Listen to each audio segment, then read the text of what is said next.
Hello everybody. Welcome to another rapid speedrun game against Boca, who's provisional, who joined 3 days ago, but we're going to give him a shot.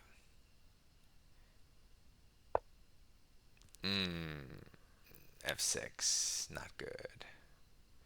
So you could take the pawn, you could just develop. I think we've done both in the speedrun, probably. But I'm going to just go with bishop c4, develop a piece towards the light squares in the center. He makes more light square weaknesses. This is terrible. So now if I take and he takes, I should be able to sack. And if he takes, now the queen should be able to come here. Yeah, so this is just terrible because f6 is made way worse with h6 because now neither pawn is protecting light squares, which means there's no g6 ever. So you can just open things up immediately. Okay, he takes with the knight, you just take the knight, and now we give this absolutely devastating check, and the guy loses the game instantly. You could take here, you could check here. This is checkmate though, so we go with that one. Okay, so that guy was provisional. We're going to go to the next one. Okay, now we're up against Iron Dam. Higher rated than the last guy. Not provisional. He's rated 1353. He has 2,700 games, so. Okay, so he plays e5. Let's play knight f3. He plays the Philidor old move order. We're just going to break in the center immediately with d4.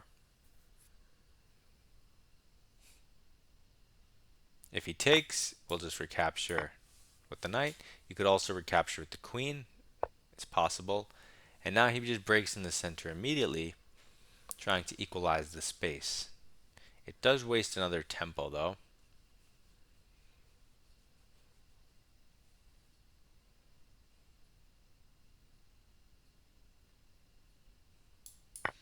So I'll just take his strongest pawn with my strongest pawn, lure his queen forward so I can get at least one free tempo in the position.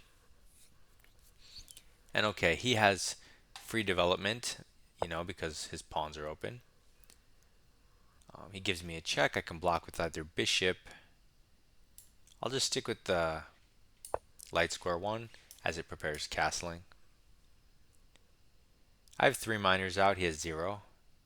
I'm ready to castle. He's not. So although he has freedom of development, I'm not restricting his choices. I also have a big lead in development. So, okay, so now he attacks my bishop, but it's not a threat. So I'm going to ignore him in castle and build up my position. It's not the only option, but it's a reasonable one. Let's see if he chooses to go for trades or not. He seems to be moving his queenside pieces, so maybe he wants to castle queenside, but okay, so he goes for trades. If you take with the queen, he can't take your knight because he's pinned, but it does do a lot of trades. So I'm going to take with the knight, keep the queens on the board, and play this way. I have rook e1 coming next, bishop f4, so I have options. He develops a knight, but it blocks the bishop, so it's not the fastest way to develop. So I'm going to throw in rook e1 as it x-rays lots of things.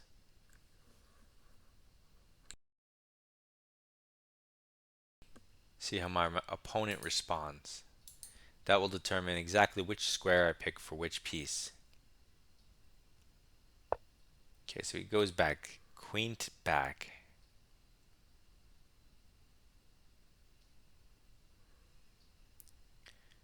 Okay, so now if I hop this in the center, how does he defend this pawn?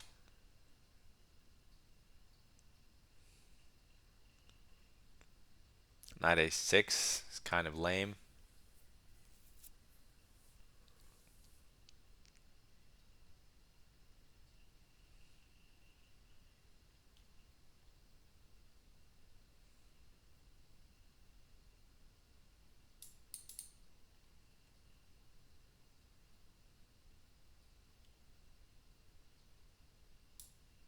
There's also just simple developing move bishop f4, which comes with a threat that's interesting.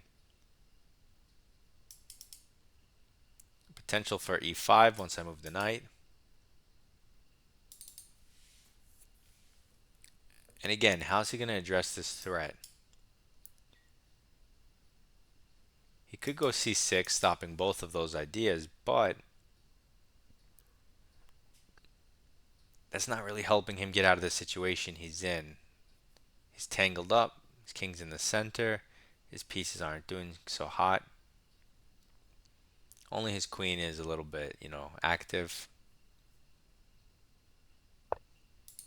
So he moves the knight, but there's automatic discoveries with my rook. He's also hanging the pawn I was attacking. He's also relinquishing control over the center on certain squares with that move. For example, this square. So now I could jump my knight in, hit the queen, and hit the c7 point, backed up by my bishop. However, if you just take with the bishop, I mean, that's cashing in too soon maybe.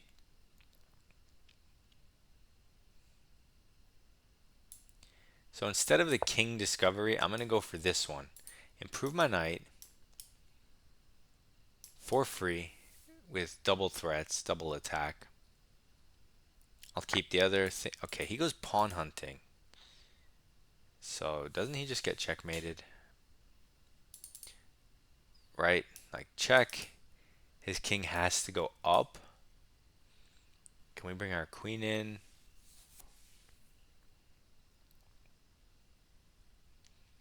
Okay, maybe not our queen, but what about, like, I don't know, knight g3 check? Let's say he has to move his king to the side. At the very least, you win a queen there, but there should be checkmate somewhere. Also, what other options do we have? We have knight somewhere first. So let's say knight here check. If he retreats the knight, then that's mate. If he blocks with the bishop, check. He goes in the corner.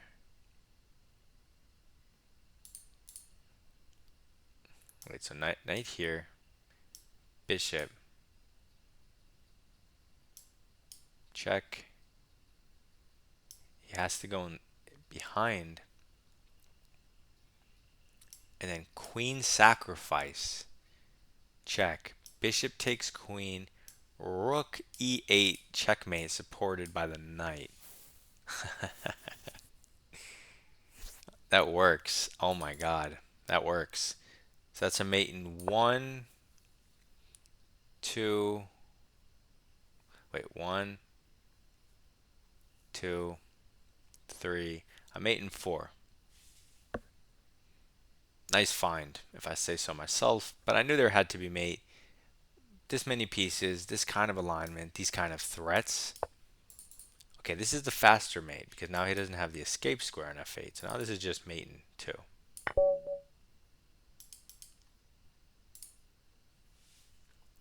Very nice. Let's confirm with the engine.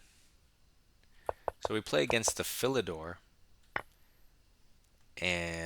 but he doesn't use the move order we use. And so he loses that strong pawn on e5 that we so often keep when we play the Philidor. Then he pushes, but this wastes a little bit of time.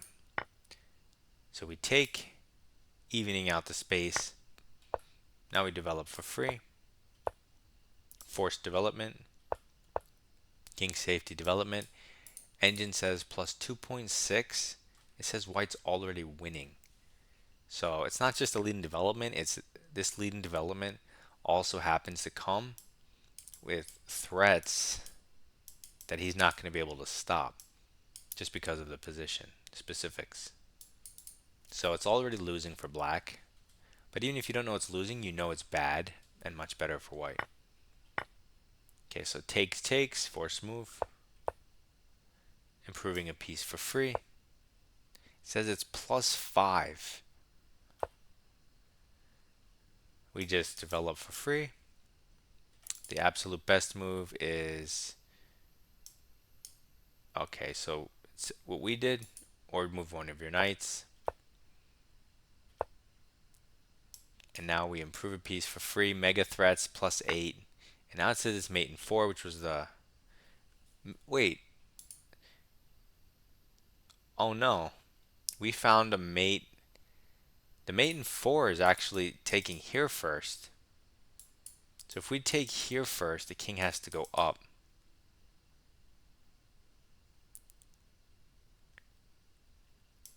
Then you move the knight out of the way with a check. King has to go to f6. I see. So the knight has to go here. So like here, here. It's important that the knight goes to c3 because after king f6, it gives you the opportunity for an additional check. If you go this way, I see. It stops the queen from helping, but you don't even really need that knight. So we did it wrong. I mean, obviously it's +20, so you're completely crushing. But if you go the way we went, it's only +20, +22, +30. Keeps changing. So this isn't mate. Oh, he could actually just try to run with his king. I didn't even consider that because it looked so dumb. But I guess it works. I mean, it doesn't work, but he doesn't get immediately mated. If he tries with the bishop, okay, so this was correct. It is mate in 3 if he defends this way, and if he puts the knight out, it's mate in 1. So we calculated those correctly. We know blocking with the queen just loses the queen. That's just dumb. So the only other moves would be to move your king. Oh, and these are mates actually. It recalculated from +20. Finally, it sees the mate. Mate in 11 apparently. But okay, if this was the case, the first thing I would have looked at was a knight discovery with a queen check. Something like knight here with rook to follow. Clearly devastating, but we didn't actually calculate if the king runs because it just looked too terrible. In any case, it doesn't work out for black either way. We get a solid 95%. You could see how he was on the run. You can see how this moving your queen multiple times in the opening just gives me free developing moves, free tempi to harass you. And even if you trade some stuff, somehow magically it looks like you didn't move anything and we're already castled. So that's why they say move each piece once in the opening, just get your stuff out and get your king to safety. But you can see that even at the 1350s, they just don't care. They do whatever they want. And they run into huge trouble against strong play. So develop your pieces. Good luck in your chess and goodbye.